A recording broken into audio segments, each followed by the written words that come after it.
Welcome back to Bay Sunday. I'm your host, Kenny Choi. Activist Rachel Corrie's death put her in the center of the Palestinian-Israeli conflict and captured international attention back in 2003 when she stood her ground in the path of an armored bulldozer.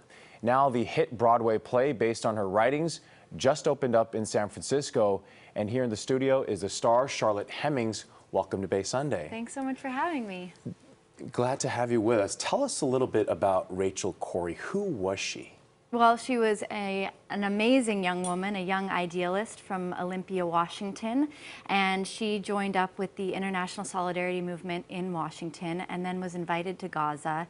And she was such an impassioned young woman and excited about being the change she wanted to see in the world. And she went, and she tried to do as much good as she could. And she's just a really incredible young woman. What did you learn about her? Because you've been playing this role for quite some time. Yeah, since 2010, I've been doing the role on and off. I learned what political passion looks like. I learned what being a poet is, and a writer, and an artist. And she was all of these things, all rolled into one young woman, which is a daunting character to play, that's for sure, but also really, really special and powerful.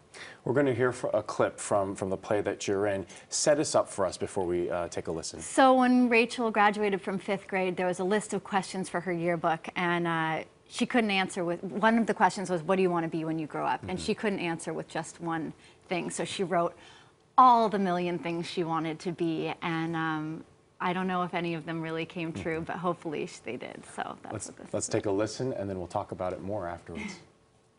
When I graduated from 5th grade, there was a list of questions for our yearbook, and one of them was, what do you want to be when you grow up?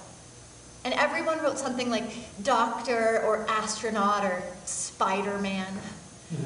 And then you turned to the page, and there was my 5-paragraph manifesto on the million things that I wanted to be, from wandering poet to first woman president.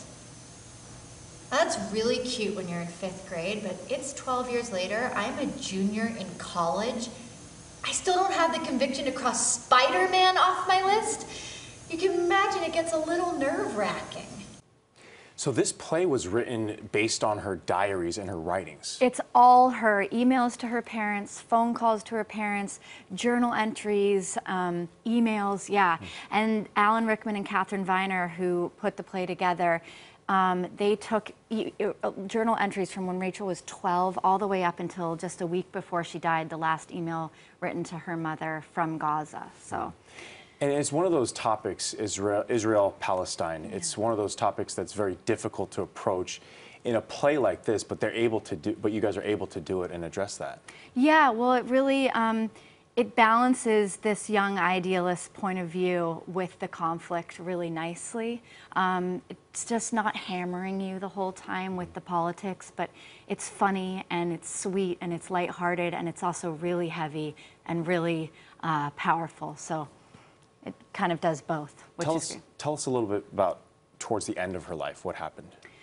She was in Gaza, and she was trying to prevent the demolition of civilian homes, and she was standing in front of bulldozers in front of houses, and unfortunately she stood in front of the wrong armored bulldozer and was killed trying to protect a home that she had been staying in for a number of weeks in that area. And as the play progresses, you can tell in her writings and her journal entries and her emails, things are getting much more intense. It's during the second Intifada, and when she got there, it wasn't that bad, and it starts to progressively get worse and worse and worse and scarier and scarier, and then she loses her life, unfortunately. Right. So. And 14 years after her death, we're still at a place where the conflict is as intense as ever. Yeah, it's a shame that this play still has legs. You know, it's not just about a young woman, but it's also about this conflict, and it will always have legs as long as there's war and as long as there's, you know, international issues. And this play has been playing in 20 different countries. Yeah. How has it been received in different parts of the world? All over the world, it's been shown. You know, I've only had the opportunity to do the play off Broadway in New York and now in San Francisco, and I can't tell you how warm the reception has been. It's been really wonderful. People are really receptive to the message and to the story and to the piece in general. So I can't ask for more. Thank you so much for joining us here Thank this you morning. so much. I hope you can all come see it. Absolutely. The play is called My Name is Rachel Corrie, now playing at the Magic Theater at San Francisco's Fort Mason. It runs through May 14th, and for tickets, you could go to magictheater.org. Coming up, Grasslands when Bay Sunday returns after this quick break.